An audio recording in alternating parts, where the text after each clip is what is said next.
নতুন এসছেন বা আমাদের যারা মেম্বার অলরেডি আছেন তাদেরকে অসংখ্য ধন্যবাদ। এবং আরামবাগ ইউনিটের যে নাসির স্যার আছেন, নোরা স্যার আছেন, আমাদের আরো অনেকে আছেন যারা এই দায়িত্বটা নিয়েছেন, অসংখ্য ধন্যবাদ ওনাদেরকে যে ওনারা একটা অনেক বড় পরিবর্তন করার জন্য আমাদের মধ্যে অনেক কিছু একটা মানে ডেভেলপমেন্ট পরিবর্তন করার জন্য যে একটা উদ্যোগ নিয়েছেন তার জন্য আমি ওনাকে সাধুবাদ জানাচ্ছি এবং অসংখ্য ধন্যবাদ জানাচ্ছি আমাদের পুরো এডব্লিউপিএল এর পরিবারের তরফ থেকে।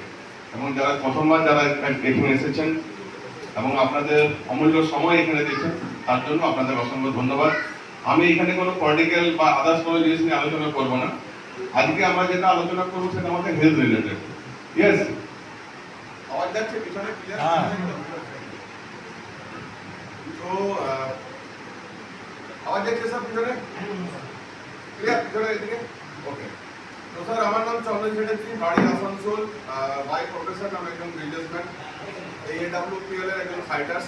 এবং যে আমাকে বলছে আসাদিন ব্লু ডায়মন্ড, এটা একটা র্যাঙ্ক, একটা পদ, একটা লেভেল, ঠিক আছে। আমাদের এখানে একটা ইনকাম এবং ক্যারিয়ারের জায়গা অবশ্যই আছে। আর সত্যি কথা বলতে গেলে আমি এই বিজনেসটা শুধুমাত্র ইনকাম এবং ক্যারিয়ারের জন্য করি না, ঠিক আছে। আমার আরেকটা পরিচয় হচ্ছে যে আমি পুরো পশ্চিমবঙ্গের হিউম্যান রাইটস মিশন বলে একটা অর্গানাইজেশন আছে, সেই অর্গানাইজেশনে আমি ইউথের ভাইস প্রেসিডেন্ট, ঠিক আছে। এখানে আমি স্কুল লাইফ থেকে মানে আমি সোশ্যাল কাজের সাথে আমি নিজে যুক্ত রেখেছি।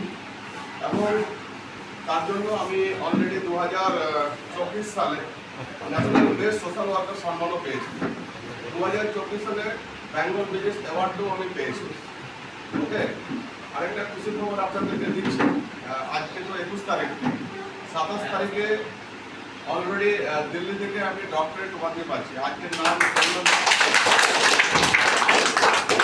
নামের আগে ডিআর লিখতে পারবো, ঠিক আছে। এটা কোনো মানে ডাক্তারি সার্টিফিকেট না, এটা ডক্টরেট একটা উপাধি, একটা রিওয়ার্ড, একটা সম্মান। সমাজের জন্য, দেশের জন্য যদি সমস্ত ভালো কাজ করে থাকে সেরকম কিছু মানুষকে দিয়ে থাকে। যেমন আমাদের ডক্টর সঞ্জীব স্যার আছেন, ডক্টর শিবকুমার স্যার আছেন, ডক্টর রবীন্দ্র স্যার আছেন, এই ধরনের দেশের লোক। তো আমাদের যে কাজটা করবার বেশিক্ষণ সময় নেব না, আমাদের অনেকগুলো ওয়ে আছে।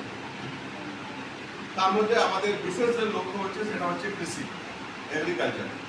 ওকে, আজকে আমাদের সত্যি করে এখানে অনেকে আছেন যারা সিনিয়র ব্যক্তি আছেন। ধরুন আমাদের বাড়িতে একটা বাচ্চা শিশু আছে, বেবি, মায়ের দুধ খায়, অন্য কিছু খায় না। আর সেই মায়ের যদি শরীর খারাপ হয়, সেই মায়ের যদি শরীর খারাপ হয়, সেই মা যদি ওষুধপত্র কিছু খায়, সেই সময়কে আমরা ওই বাচ্চাকে মায়ের দুধ খাওয়াই। আর সিনিয়র যারা আছেন একটু হ্যাঁ না বলুন, একটু আমরা খাওয়াই না কেন? মায়ের শরীর খারাপ আছে, মা ওষুধ খাচ্ছে, তার সাথে দুধের কি সম্পর্ক আছে? কেননা ওই ওষুধের যে ইফেক্ট, সাইড ইফেক্ট যা কিছু আছে সেটা দুধের মধ্যে দিয়েও আমাদের বাচ্চাদের কাছে যেতে পারে। ঠিক সেম আমরা আমাদের মাটিকে আমরা মা বলি, এবং এই মাটির যে ফসল, ধান হতে পারে, গম হতে পারে, আদার্স যে কোনো জিনিস হতে পারে, সেটা আমাদের কাছে কিন্তু দুধের মতো।